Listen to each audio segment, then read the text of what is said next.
The war had raged for decades. Across the vastness of space, the Xalarians, an ancient and powerful alien empire, had conquered countless worlds. They were ruthless, efficient, and nearly unstoppable. Every species that stood against them had either surrendered or been wiped out. Then they encountered humans. At first, the Xalarians had underestimated them. Humans were a young race, barely beginning their journey into the stars.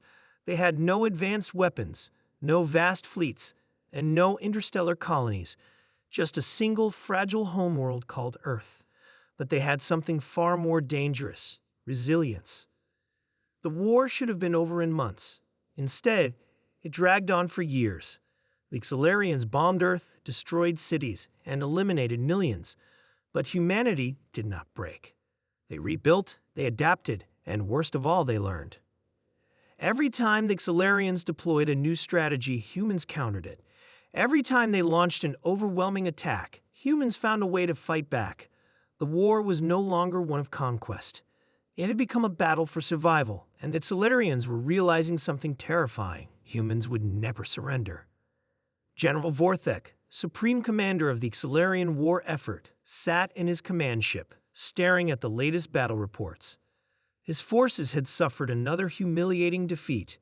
A human fleet, outnumbered and outgunned, had destroyed one of their primary supply bases. "This is impossible," he muttered. "Sir," his second-in-command, Captain Jarak, spoke hesitantly. "Perhaps it is time to reconsider our approach."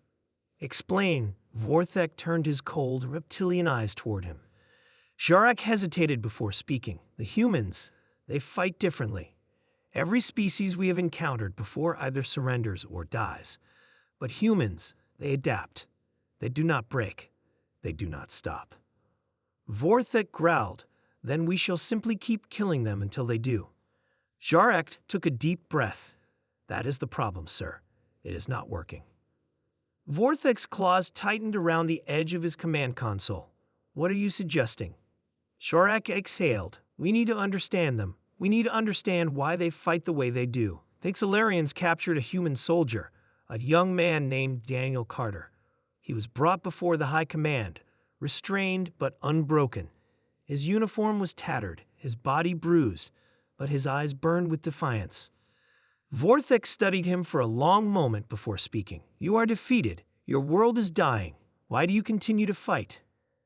Daniel smirked. "You don't get it, do you?" The Xalarian general narrowed his eyes. "Explain." Daniel leaned forward. "You think war is about conquest, about taking and controlling. That's not how we see it." "Then how do you see it?" Daniel's expression hardened.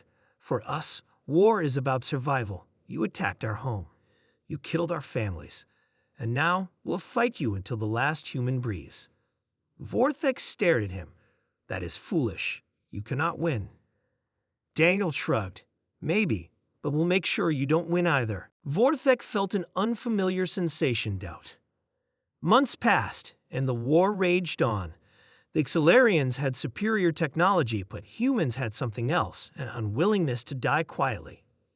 They sacrificed themselves in ways that no logical species would. They sabotaged ships, detonated explosives while still aboard, and turned every battlefield into a graveyard for both sides.